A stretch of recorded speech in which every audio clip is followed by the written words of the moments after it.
What if I told you that you can actually change your world instantaneously by the way that you observe it with your inner talkings?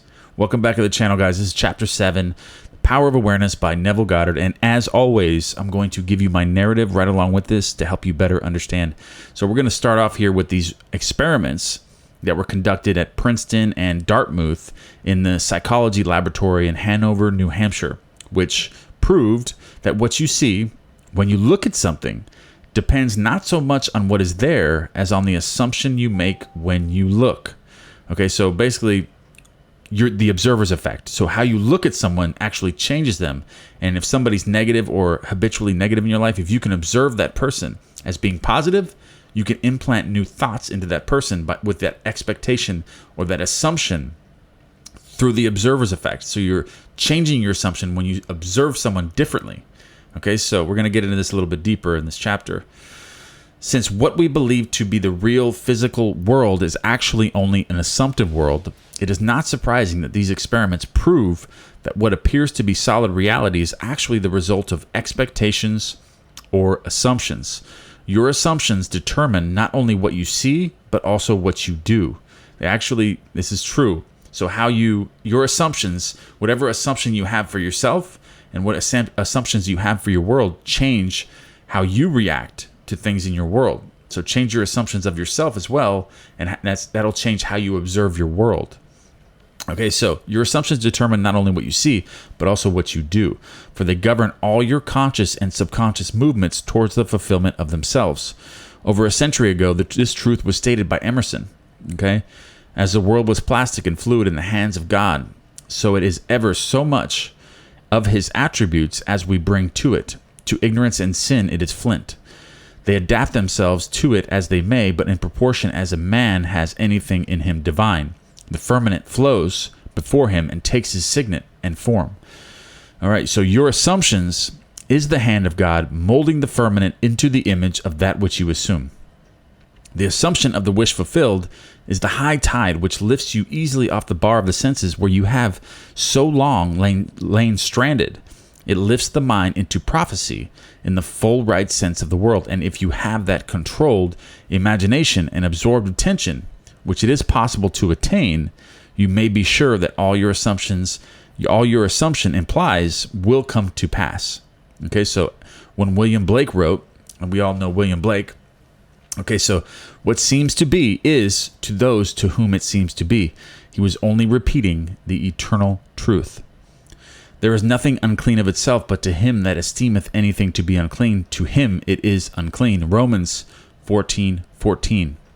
Because there is nothing unclean of itself or clean of itself, you should assume the best and think only of that which is lovely and of good report. Philippians 4:8. Always assume the best for everyone and everything in your life. Okay, so that's what he's saying here. Because there is nothing unclean of itself or clean of itself, you should always assume the best and think only what is lovely and of good report. So think of the best. Even if there's negative people in your life, think of them as being changed and different, and actually visualize that. And you can actually change them through the law of thought transmission, through the observer's effect. Okay, so it is not superior insight, but ignorance of the law of assumption if you read into the greatness of men some littleness with which you may be familiar, or into some situation or circumstance which seems unfavorable conviction. Your particular relationship to another influences your assumption with respect to that other and makes you see in him that which you do see. Okay? If you can change your opinion of another, then what you now believe of him cannot be absolutely true. So if you can change your opinion of someone that's negative as them being a bad person in your life, if you can assume that he's a good person, then that right there absolutely cannot be true. Okay, so it can only be relatively true. Okay, so the following is an actual case history illustrating how the law of assumption works. This is actually a really good story here, an illustration. One day, a costume designer described to me her difficulties in working with a prominent theatrical producer. She was convinced that he unjustly criticized and rejected her best work. So she was observing him, and her inner talkings were leading up to this, that were creating this, okay? She was creating this entire event to happen to her, and then she figures it out and changes it. She was convinced that he unjustly criticized and rejected her best work, and that often he was deliberately rude and unfair to her. Upon hearing her story, Neville Goddard, I explained that if she found the other rude and unfair, it was a sure sign that she herself was wanting, and that it was not the producer, but herself that was in need of a new attitude. Observer's effect. So she was creating in that producer to treat her and criticize her. Okay, unjustly criticize and reject her best work. Okay, Neville Goddard told this woman, I told her that the power of this law of assumption and its practical application could be discovered only through experience, and that only by assuming that the situation was already what she wanted it to be, or what it wanted it to be, could prove that she could bring about the change desired. Her employer was merely bearing witness to her observations and her assumptions, telling her by his behavior what her concept of him was. So her conception of what he was supposed to be was actually influencing his behavior towards her.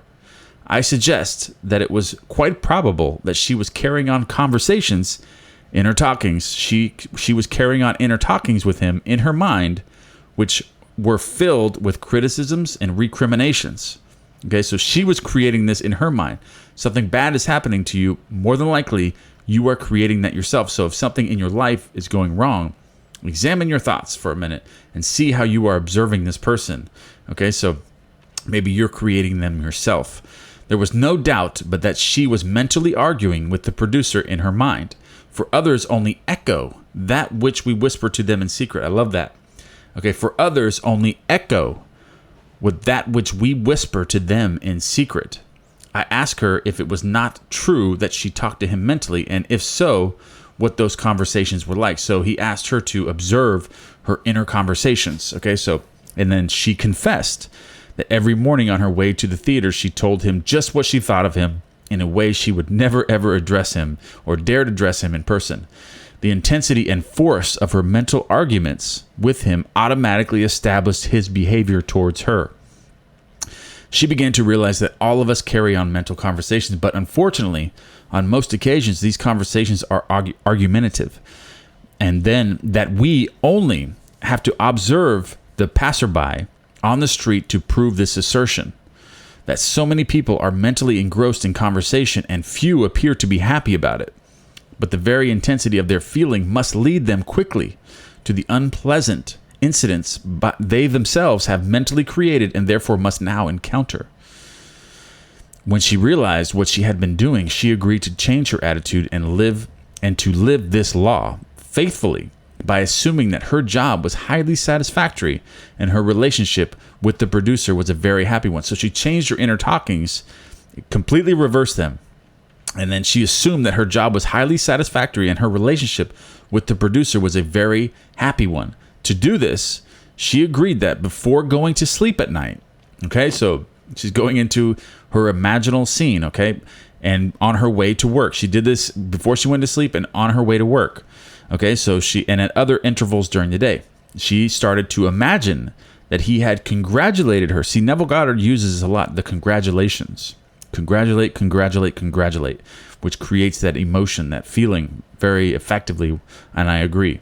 She would imagine that he had congratulated her on her fine designs and that she, in turn, had thanked him for his praise and kindness. So not only is he congratulating her, she's thanking him back for his praise and kindness. So it's going back and forth right there in her imagination. Okay, so to her great delight, she soon discovered for herself that her own attitude was the cause of all that befell her. The behavior of her employer miraculously reversed itself, his attitude echoing, as it had always done, that which she had assumed, now reflected her change of concept of him. What she did was by the power of her imagination. Her persistent assumption influenced his behavior and determined his attitude towards her. With the passport of desire on the wings of a controlled imagination, she traveled into the future of her own predetermined experience. Thus, we see it is not facts, but that which we create in our imaginations, which shapes our lives. For most of the conflicts of the day are due to the want of of a little imagination to cast the beam out of our own eye. It is in this exact and literal minded who live in a fictitious world. So you can change any experience you want by observing your inner talkings and change the way you talk to these people. The people in your lives, if you're having any negative interactions, is mostly because of your inner conversations of them, and you're implanting those ideas in them and changing the way they react and talk to you and treat you. Okay, so as this designer, by her controlled imagination, started the subtle change in her employer's mind, so can we, so can you, so can all of us, by the control of our imagination, can wisely direct the feeling and solve our problems.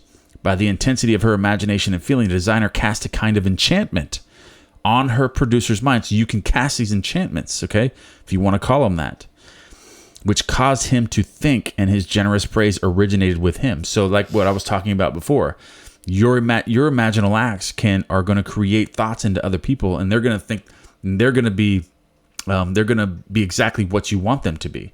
And those thoughts, when they go into them, they're going to think that those thoughts originated from them, but they actually originated from you. Okay, so often our most elaborate and original thoughts are determined by another. And here it is, the famous quote. Okay, so we should never be certain that it was not some woman treading in the winepress who began that subtle change in men's mind, or that the passion did not begin in the mind of some shepherd boy, lighting up his eyes for a moment before it ran upon its way. William Butler Yeats. All right, guys, we got the next one is chapter 8, renunciation. But we just finished a very good chapter here, which I very much enjoyed. If you guys enjoyed it too, go ahead and give me the like. I know you guys already gave me the like anyway, so you've already given me the like, and you've already subscribed, so I won't even ask. But I love this chapter, and I will see you guys tomorrow.